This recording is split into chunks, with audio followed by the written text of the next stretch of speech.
Welcome back. On this episode of the Mindful Money Podcast, I'm chatting with Tom Corley, who's a CPA, CFP, has a master's in tax, and is the best-selling author of the Rich Habits series of books, including Rich Habits, Rich Kids, Change Your Habits, Change Your Life, Rich Habits, Poor Habits, and Effortless Wealth.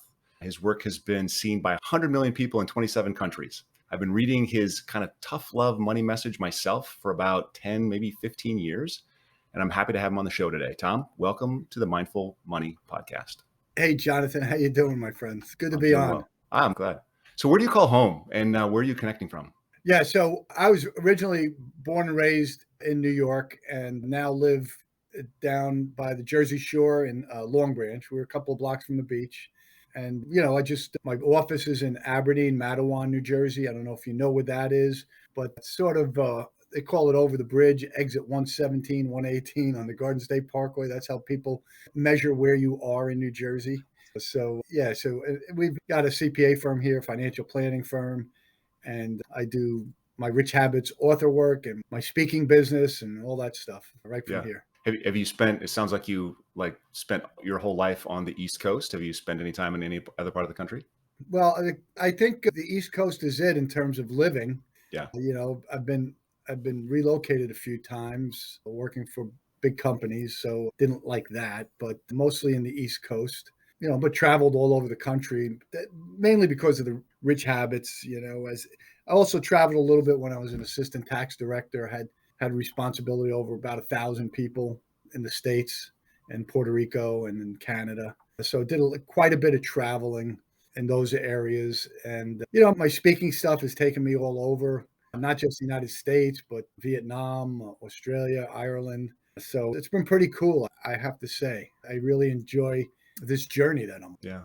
I'm always curious about, I'm talking to finance people, what they learned about money as a kid. Yeah. What's the financial story that you had growing up? Well, my story is an interesting one because we were rich and then we weren't. My father's, it's a long story, but in short, my father's tool distributor business, which he owned most of the East Coast, Sears, J.C. Penney. There was a hardware store, I can't remember the name. It's just all of the big names back then. He distributed tools to, and his warehouse burned to the ground. And in short, almost overnight we became poor. And so what I experienced growing up, that I was 9 years old when that happened. But I tell this story a lot because it did shape my money story. Almost always, the things that happen to you as a child follow you into adulthood. It's not just, the emotional experiences, it's the habits that are forged in childhood. From, most of our habits come from our parents and from mentors and from people that are in our inner circle as we become adults. But I remember when I was in the 8th grade, we were graduating, and I shoveled snow and I mowed lawns and I did all that sort of stuff to make money because there was no money in our house. And I saved up about $150. And I remember I told a bunch of close friends, probably about 15 of them, that I was going to have a 8th grade graduation party. And then I mentioned it to my mother about like a kid, 2 weeks before. And she's like, we can't have a graduation party. We don't have any money. And I said, well, I saved up $150 from all the work I was doing. And almost immediately, as soon as the words came out of my mouth, that 150 was gone, so I had to cancel the party. I had a second experience where I started working right after I graduated college, and I saved up about $4,000 because I wanted to buy. They had a cool car back when I was just graduated college. It was called the Ford Fiero. It was, Jonathan, the coolest looking car, and I was convinced it was a chick magnet.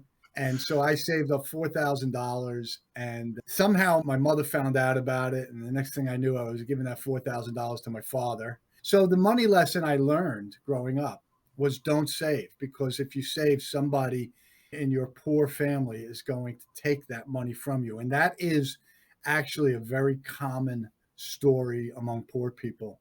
That's why poor people struggle as adults saving money, because they have forged a habit of getting rid of any money that they have because somebody's going to take it from them. Yeah. And you're going to give it up voluntarily if there's love in your heart. And you just, that's just the nature of being a good human being. And so, but that's the lesson that you learn as growing up poor. And that stayed with me. It took me a while to shake free of that. Yeah. I remember actually the Ford Fiero. It was not the coolest car. Just I'm going to push back on that a little bit. It had the flip up lights. Yeah, I I think remember, the only other car that had that was the Mazda RX-7, which was a cooler car. which I ended up getting Oh, good. used later on in life because I didn't get my Fiero or whatever. But that was my dream car. That was my dream Wow. car. Well, in college, that's an interesting dream car. Tell us, you learned this really, striking lesson as a kid. How does Mm. that translate into your career? You're entrepreneurial. You mentioned you work for some larger tax firms.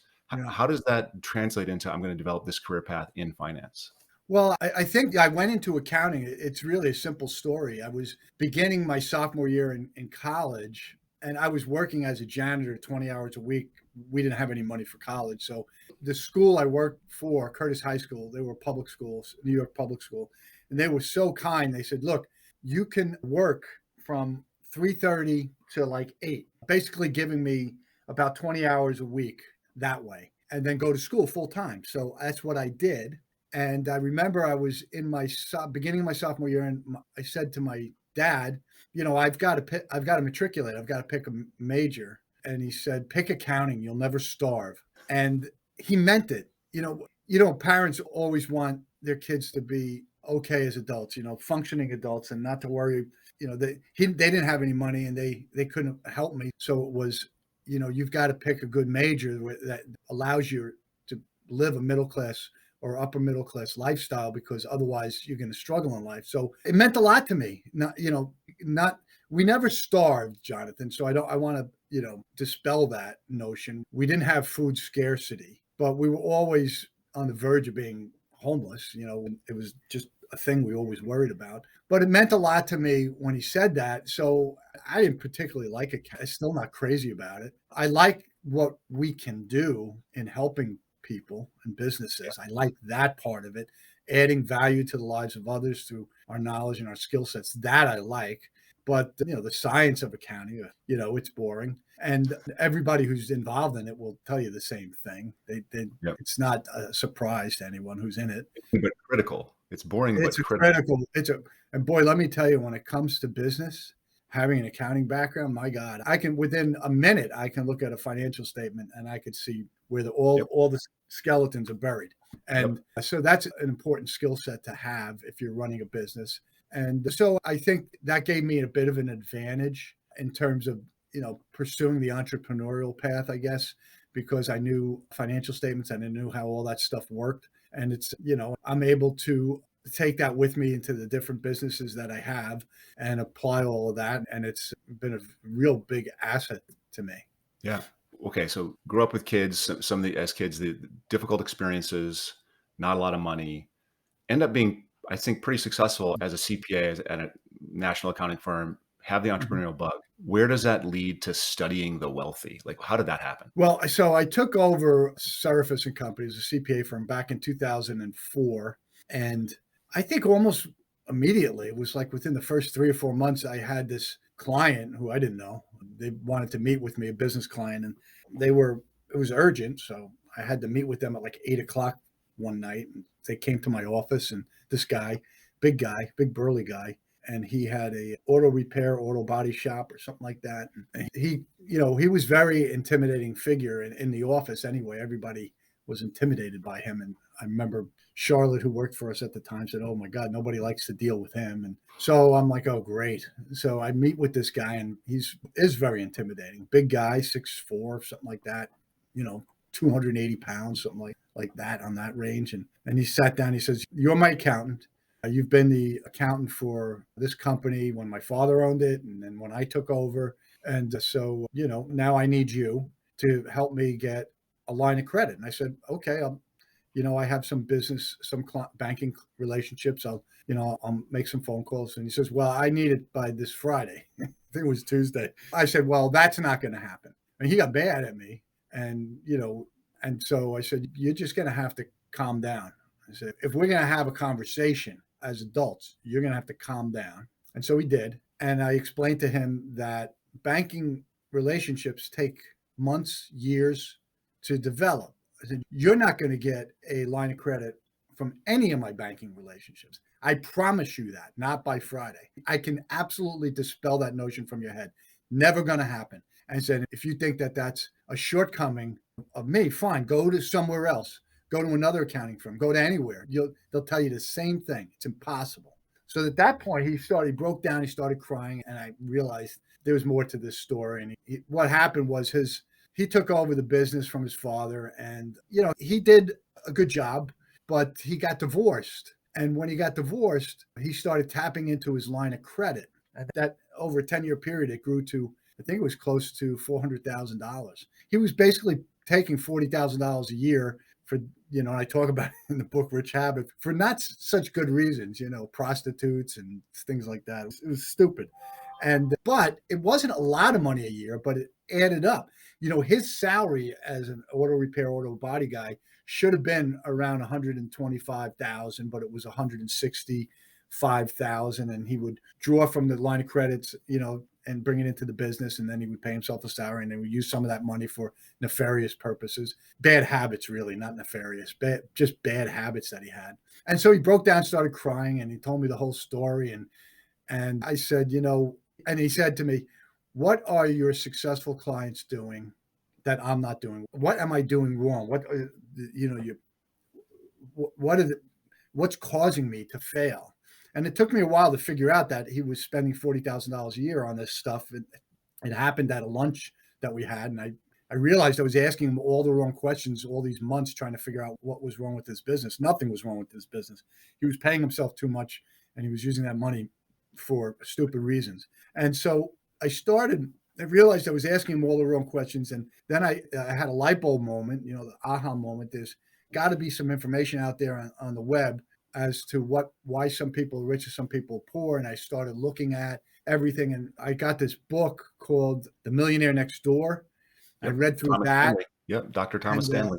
Yeah, it was a good book, but it didn't answer the question of, most of the people in that book were doing pretty well. And he didn't peel the onion in terms of where did they start, how did they get to where they were. He just sort of highlighted certain attributes, data points about, the individuals who were truly wealthy and the individuals who just had a high income, So it didn't help me. And that aha moment I had was I've got to do my own research on this. Got it. And so being a CPA, we're really good with numbers, that, and data. So it took me a while, but I came up with a list of what I call my 20 question list, but it's really 144 questions broken up into 20 categories. And over a 5-year period, I asked 233 wealthy people and 128 poor people these 144 questions. And I gathered all this data, transferred it over to Excel worksheets, and then summarized it into what's become known as my Rich Habits Research Summary. And I lean on that research summary all the time for my articles and for other things, but it's really such a valuable tool. And basically in 3 columns, because there's a rich column, poor column, and then there's the self-made millionaire column. Because out of the 233 millionaires, I think 24% of them had inherited their money, right? So they weren't self-made. 177 of the 233 individuals were self-made. They came from either poverty or the middle class. Yeah, I've heard you reference that number. I think I heard you reference 87% in preparation for this. I think I heard you in an interview say 87% millionaire. Yeah, so I think the real value is in the 177 self-made millionaires. Totally. And the poor people. I always like to say, because most of this, I'm in this self-help, personal development space. Yep. With Tony Robbins and Robin Sharma and all these other people that I've met doing speaking gigs. And they always focus on what wealthy people do, what successful people do. And I always say that only gets you halfway down the football field. Yep. You have to know, it's nice to know what to do, but you also have to know what not to do, right? That what not to do and that what to do is how you score touchdowns and how you become successful in life. Yep. Because you can have all the rich habits in the world, Jonathan, but if you have an equal number of poor habits, you're going to be on a treadmill. You're going to be running really hard and going nowhere and scratching your head and saying, what am I doing wrong? Like that one client said, what are successful people doing that I'm not doing? In this current environment, political environment, our economic environment, I think that statistic, 87% of millionaires start with nothing. They don't inherit it. They built it themselves. I think that's hopeful. Should we take hope from that and be more hopeful? Yeah, in a free country, in a country that, in a socialist or communist country, rich habits mean nothing. They're meaningless. In a free market economy, in a country that embraces the free market system, yes, anyone can become wealthy. And in America, what the politicians, in order to get votes, because let's face it, most people are living in poverty or the middle class. In order to gain votes, they have to appeal to the poor class and the middle class. And the best way to do that is, to tell them it's not your fault, and we're going to go after the bad, evil people who are the wealthy people because they're holding you back. Wall Street, the wealthy people, they're the reason you're poor and stuck in the middle class. And that's not true. In America, most of the people who become wealthy, there's a bell curve when you're talking about millionaires. And in that bell curve, that 99% of the millionaires, they have this is why I chose 3.2 million as the starting point, the benchmark, the threshold, if you will, for evaluating whether or not somebody's wealthy.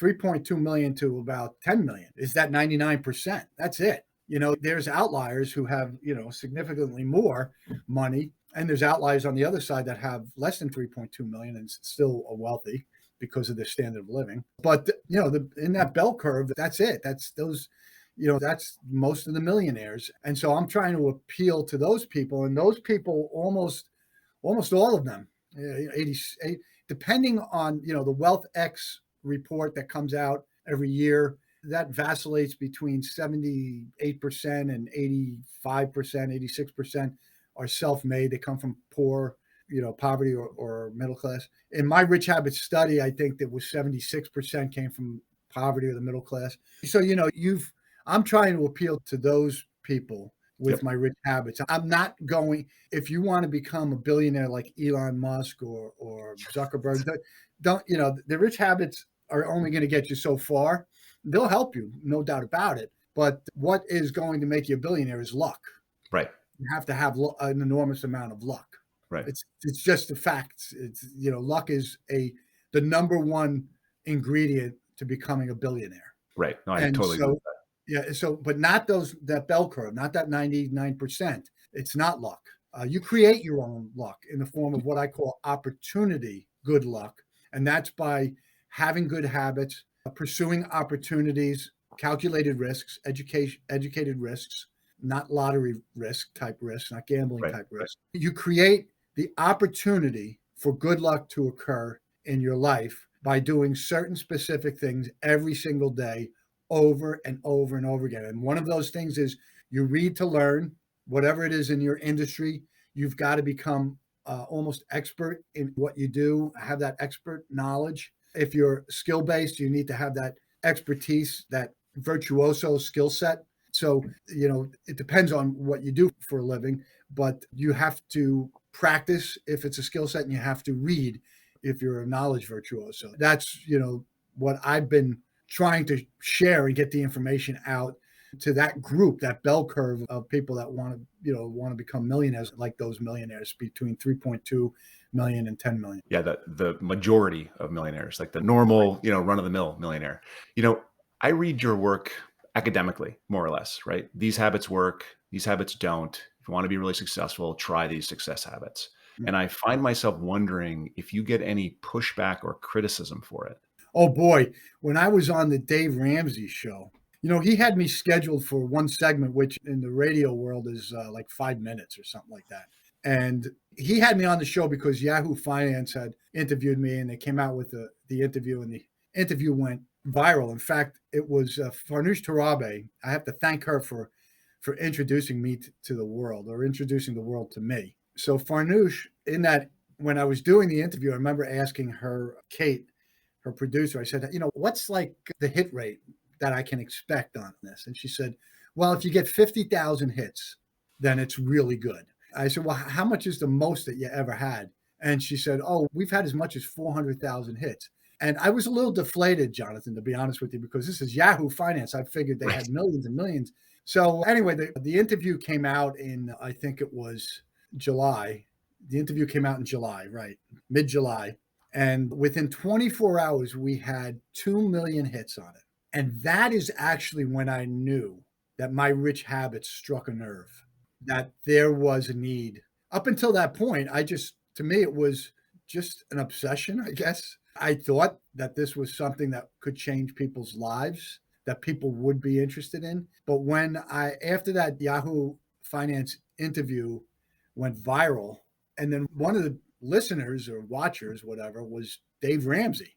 And I remember the day, it was like July 13th or something. And I remember coming home late from a client meeting, and I think it was 9 o'clock. And I walked in the door, and my wife said to me, some guy named Dave Ramsey has been trying to get a hold of you. And I go, Dave Ramsey? And I'm thinking in my head, I don't have any clients named Dave Ramsey, right? And I said, he goes, no, he's on the radio. He's been talking about you all day today. And I was like, what? What are you talking about? And she goes, yeah. So I went downstairs, got online, and Dave archives his shows at the end of the show. So I listened to his show that day, and I said, holy crap. He was talking about My Rich Habits for like an hour. And he said, we got to get this guy on the show. And his producer, I finally got in touch with his producer. The funny thing is, I called that night, and I got Rachel, his daughter, and she said, oh, my dad's been trying to get a hold of you.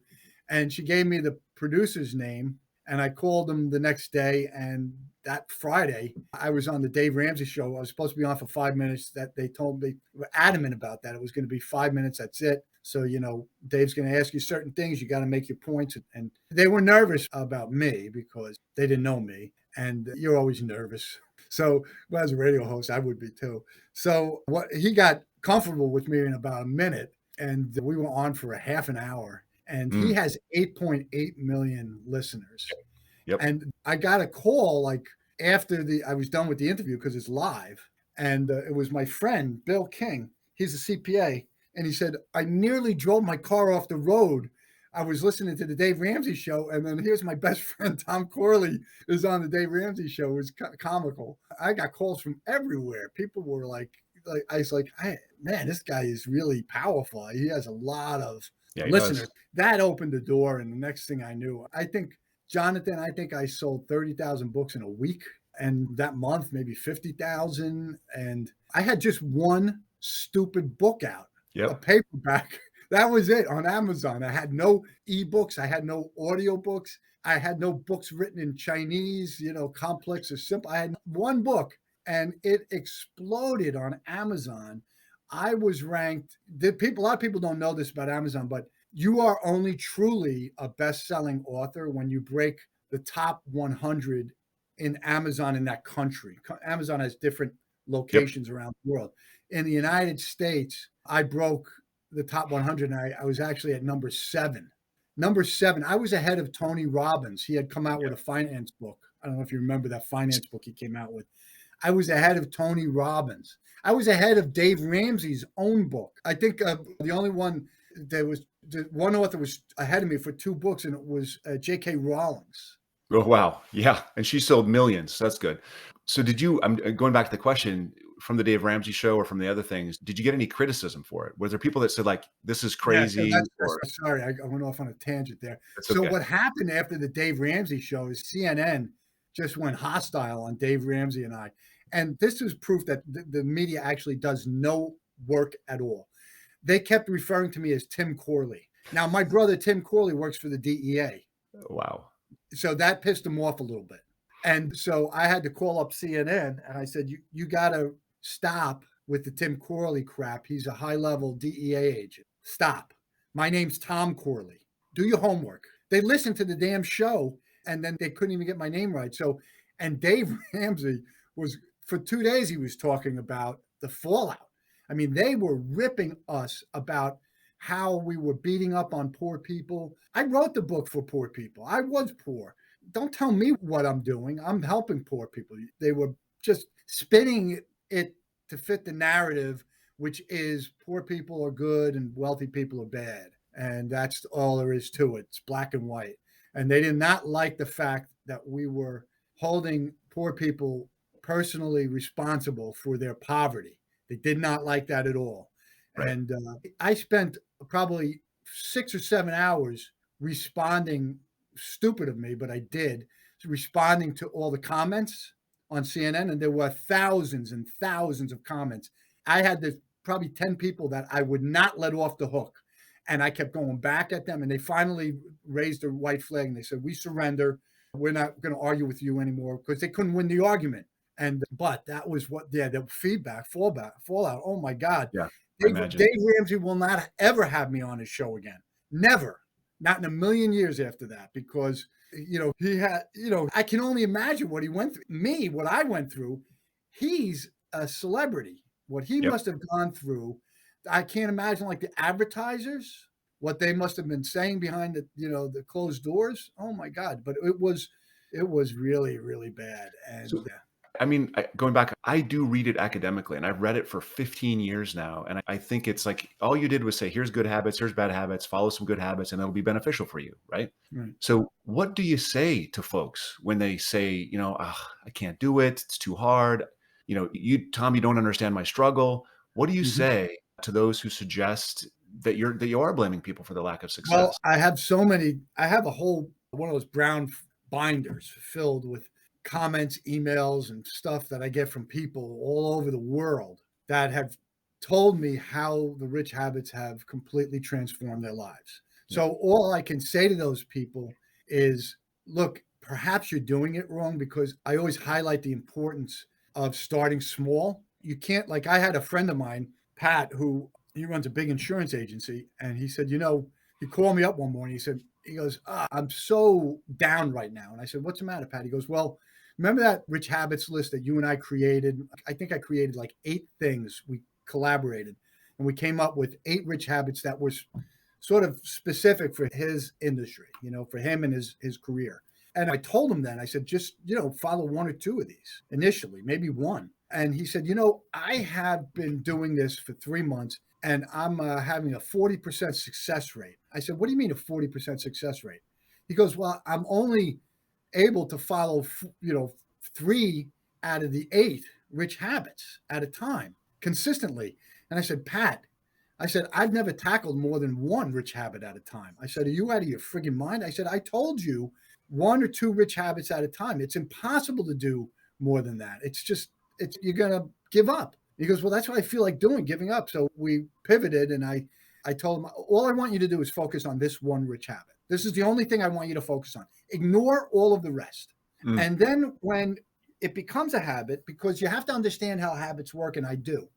The way habits work is when you start a new behavior that you want to forge to become a habit, the group of neurons lights up in your brain. Now, when you start repeating it, after a couple of weeks, it takes a couple of weeks of repetitive behavior, the basal ganglia, which is in the sort of a golf ball size mass of nerve cells in the brain, sends up a dendrite. It's how you receive information through dendrites.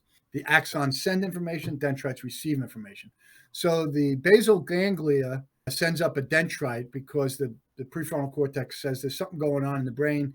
This may be a habit. The brain likes habits, wants to form as many habits as possible. So it instructs the basal ganglia, send up a dendrite, see what's going on. Sends up a dendrite, does a reconnaissance mission for about 2 or 3 weeks. And then the dendrite communicates back to the prefrontal cortex, this could be a habit.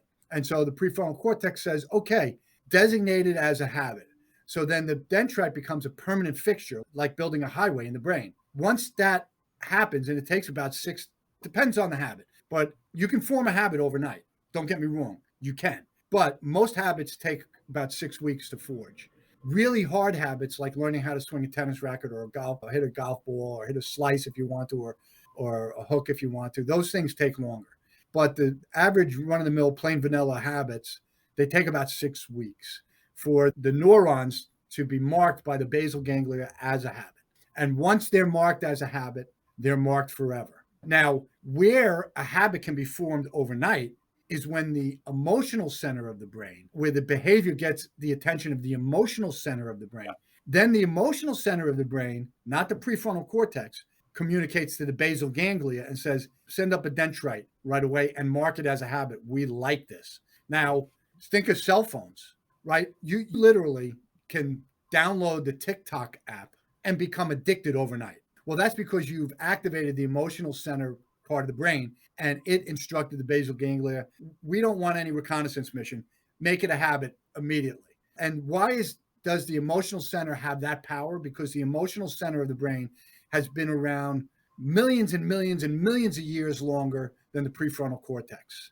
The prefrontal cortex is relatively new. I would say it's 600 to 700,000 years old in terms of humanity. Yeah, and we're still figuring it out.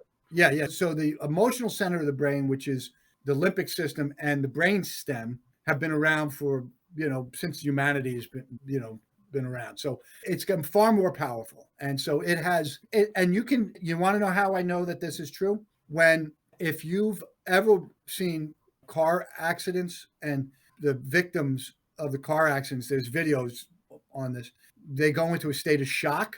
What is a state of shock? A state of shock is when your prefrontal cortex is shut down. Right. Why does your brain shut down the prefrontal cortex? Because the fight or flight system takes over. That's the limbic system in the brainstem for survival purposes. It doesn't want the prefrontal cortex to evaluate or think, or, maybe I should go do this, or maybe it shuts it down. It says, you're out of the picture. This is about survival. And the person goes into shock. That's how powerful that part of those two parts of the brain are. They literally can shut down your consciousness.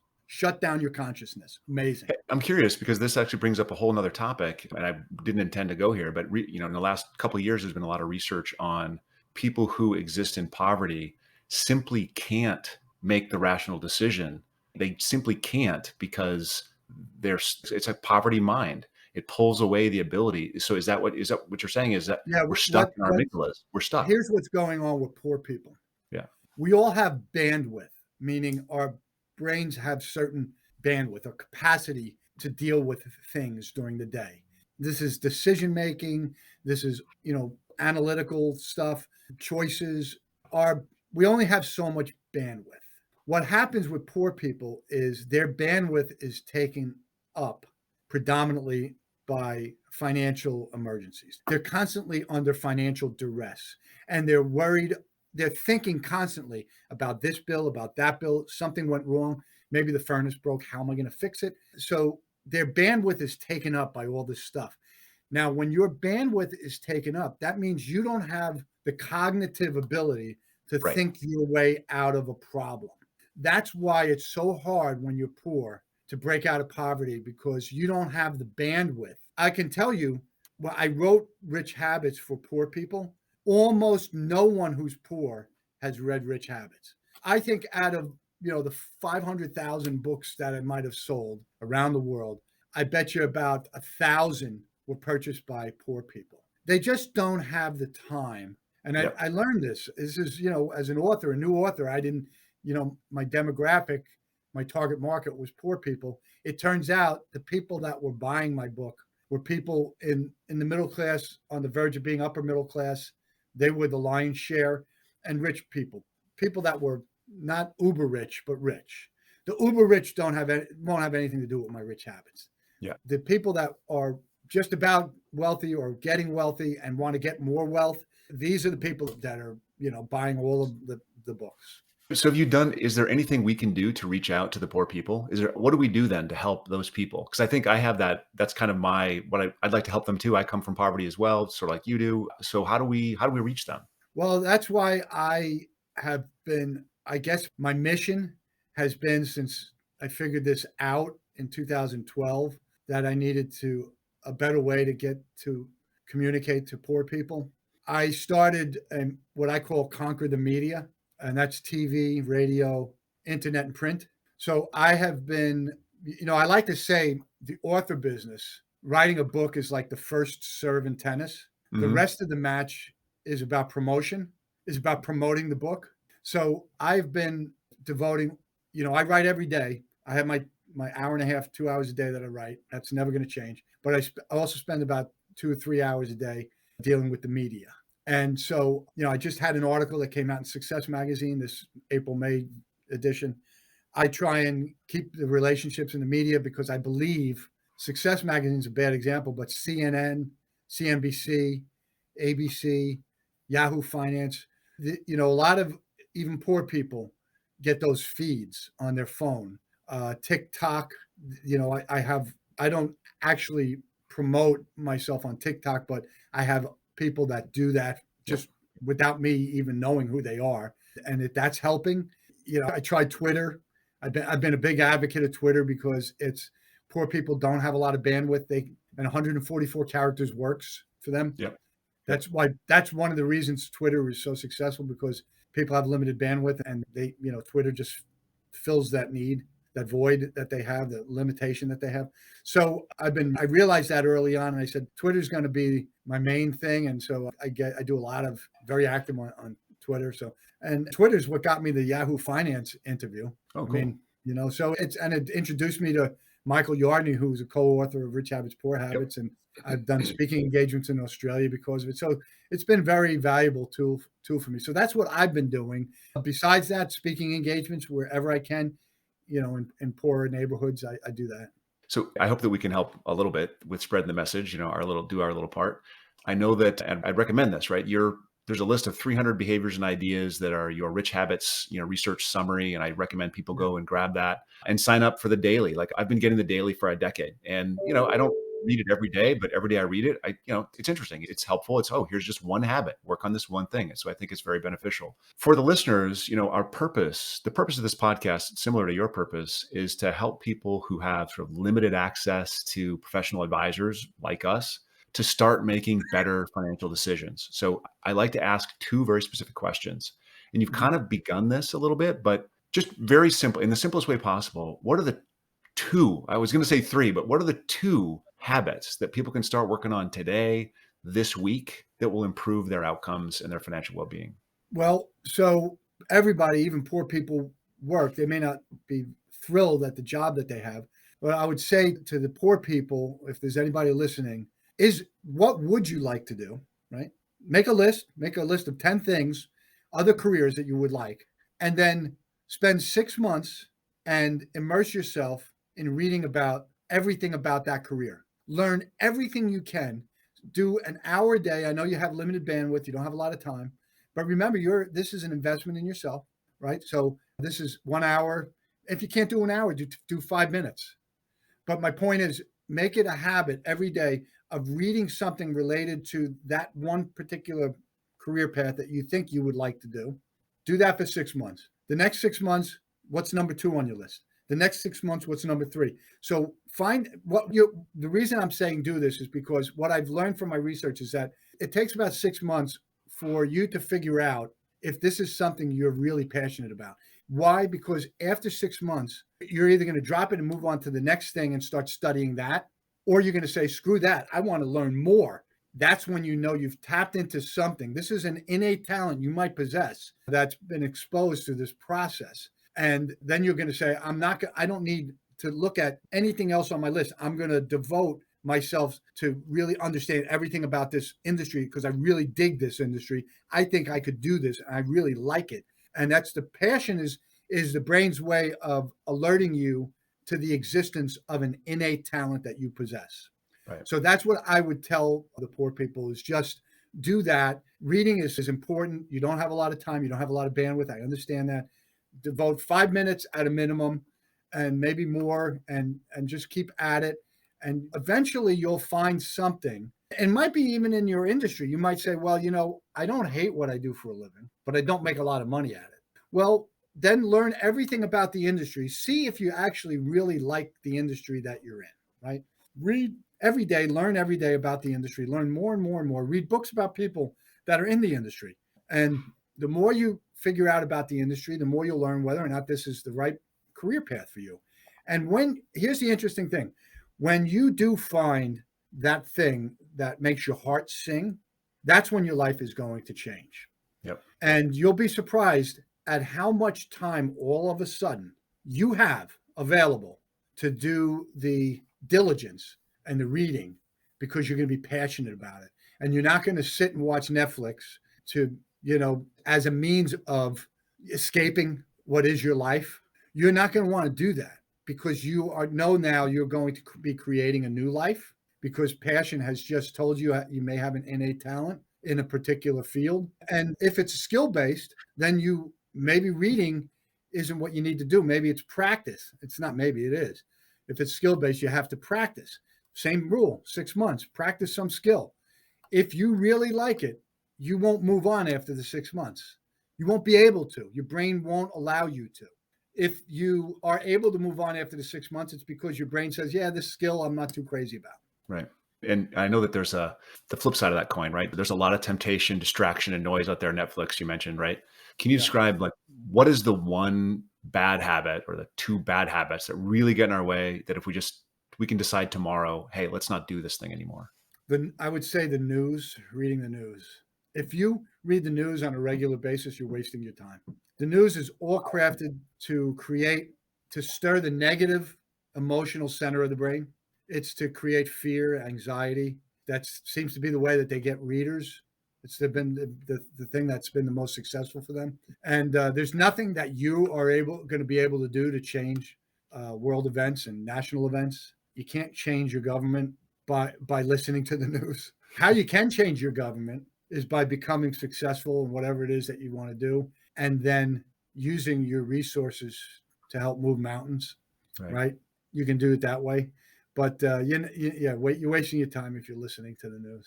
I'm shocked at that. Like I sort of have a gut sense that that's probably true. And I also am very, very pulled to listen to the news and to read things and to, check out what's going on in the economy and this and that and the other thing. And it's a very constant daily pull. And so the other thing I want to mention is most people have an inner circle. If your inner circle is filled with a bunch of negative people, they're going to infect you with their negative habits, their poor habits. So you want to start associating with people that have the habits, the life, the habits, the things that you want in your life. You want to start associating with those types of people that have those things because they're going to infect you with their habits. And habits spread like a virus throughout our social networks. That's a fact. And you want to alter your inner circle, push out or devote less time to the people in your inner circle who are negative, have a negative mindset, and focus on people that have a positive mindset because they're the ones that are going to help lift you up out of the life that you're in and bring you up to the next level. Yeah, and if you can find 4 or 5 people that are at your level, just above your level, and you guys hang out together, striving for the next level, that's a huge support. Yeah, and you can find them in the nonprofits, local community-based nonprofits. You can find them in gyms. Yep. If you can afford a gym, those kind of clubs, any clubs that you have around you. That's most of the nonprofit groups are really, really good people that are running them. So. Yep. So I'm just a couple wrapping questions here. What was the last thing, Tom, that you changed your mind about? Dogs. Dogs. I hated dogs. Now I love dogs. My kids got dogs. The second thing is TikTok. I hated the idea of TikTok. And now I have a routine every day. It's usually in the bathroom where I'm watching certain, if you follow TikTok, if you like something on TikTok, it'll feed you that more of that stuff. So of course, what do I like?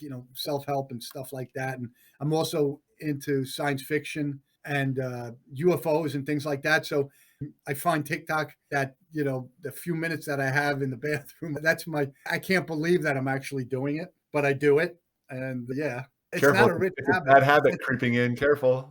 And listen, if you're going to have a poor habit, make it only a couple minutes long, I guess is my recommendation. Right. Is there anything that people don't know or often don't remember about you that you really want them to remember and know? Yeah, I think people have this perception because I'm a CPA, I'm a financial planner, I have a master's degree in tax that, I must be one of those privileged few. I came from poverty. I worked as a janitor to get my way through college. And if I can do it, and I came from a household, that was rich and then was poor. And let me tell you, rich is great. Being poor sucks. And I want people to know that I know what both sides are like, and you've got to do whatever you can to get out of poverty. It is not how human beings were supposed to be, and I hate to say it, but there's an element in society. I call it the deep state, but I don't want to get into that. But there are, and I write about it. I've written on articles about it, how, it's institutionalized that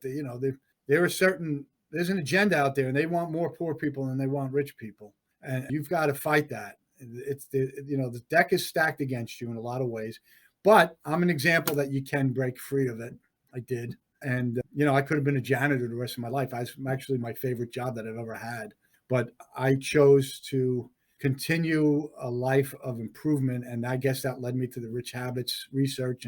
And here I am, and if I can do it, anybody can do it. Yeah. And the other thing I want to point out, I started out in life with, I'm writing an article about this now, with a 90 IQ.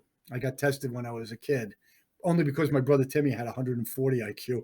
So they tested both of us. They tested me for a reason, because they thought I was really, maybe something wrong with me. My IQ, I got tested on my IQ in 1993. I didn't have a choice. My company made me get tested. I didn't want to because I was nervous about it. And I tested at 136. Huh. And so for anybody out there that says I'm not smart enough, that's bunk. Your IQ increases depending on how much you use your brain. It Wow. increases over time. I'm an example of that. That's great. I hadn't heard that. That's awesome. So tell us how people can connect with you. Yeah, just richhabits.net. You go on there and you can subscribe to my daily blog. And I have some free ebooks you can download. And, you can get my research summary if you want. You just sign up and you get it. So, yeah, that's the way. I'd recommend it. And we're going to make sure that's all in the show notes as well. I just Cool. want to say, Tom, thanks for coming on. It's been a great conversation. Well, thanks for having me on, Jonathan. I really do appreciate it. It was fun.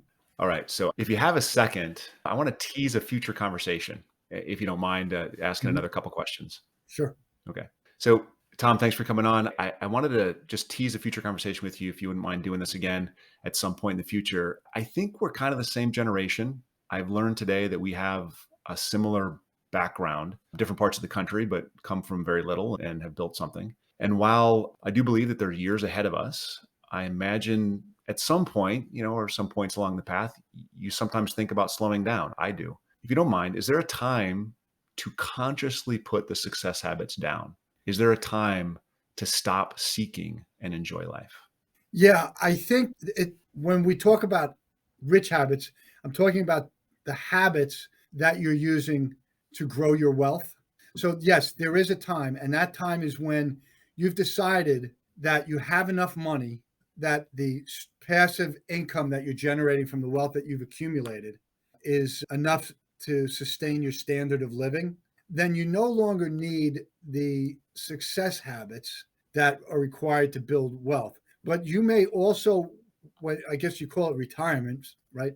But you may also, like I have a friend of mine who retired, and he's busier than ever because he's so involved in a bunch of nonprofits.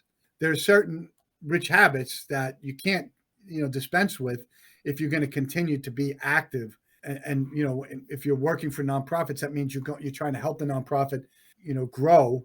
And that means fundraisers, and that means, basically getting money into the nonprofit any way you can. So that requires a certain skill set and certain rich habits. So you can't dispense with those. So I would say the rich habits that are specific to your ability to grow the wealth that you believe you need in order to create the passive income, that you can dispense with those. So yeah, those that the maybe reading to learn about your industry no longer is necessary. If you're in the pharmaceutical industry, you don't need to read everything about the pharmaceutical industry if you're not in it anymore because you're retired. So tax, if I ever retire from the CPA business, I won't have to read about taxes like I do every day. So yeah, so there's certain things that you can shift your reading to other things. And one of the things I will tell people is when you're thinking about, at that point, I call it the retirement red zone. When you're in that red zone where you're thinking about retirement 5 years down the road, start picking up some new hobbies. Yeah. I'm not in the retirement red zone. I'm never going to retire. I've decided I'm going to live to 100 and I'm going to work till I'm 80, 85. But I did pick up a telescope.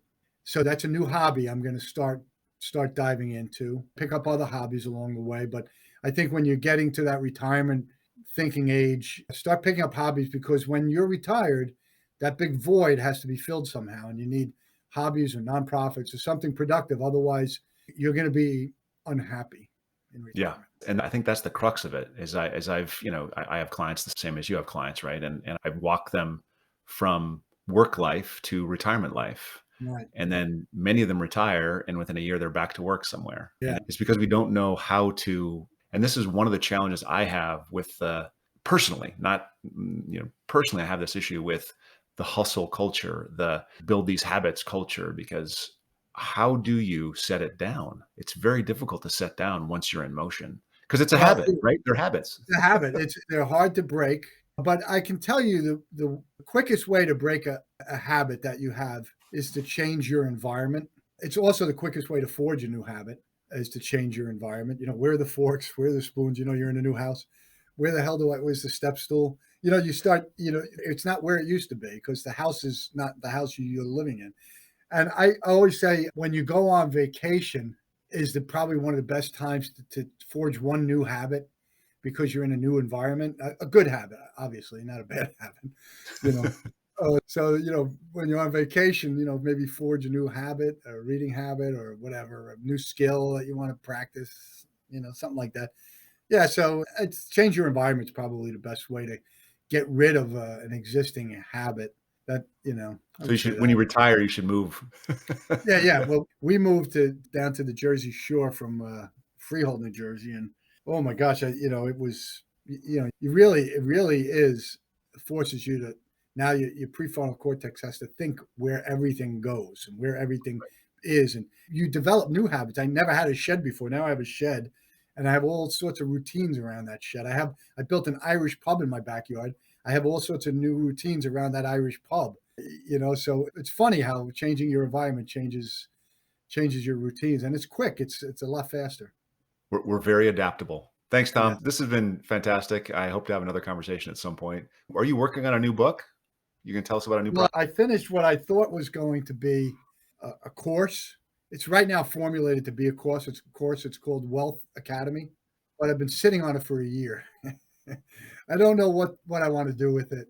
Because of the pandemic, what really want to do is I want to have a Wealth Academy 3 or 4 day seminar, if you will. Yep. But I haven't decided yet. I could turn it into a book. But Effortless Wealth was my latest book that I came out with, and of course, it was released. When you start a book, it's a year before, and it was released right in the heart of the pandemic. And I was like, nobody's going to read this book, and it's like it was depressing for me, And I have it out in other countries, and it's selling in other countries, but I can't, I can't get it, momentum on it in the States. And it's a great book, but it is what it is. What are you going to do? It is what it is. You'll write another one. Take this one, turn it into, and keep That's the right. course, do the whole package. Create a package.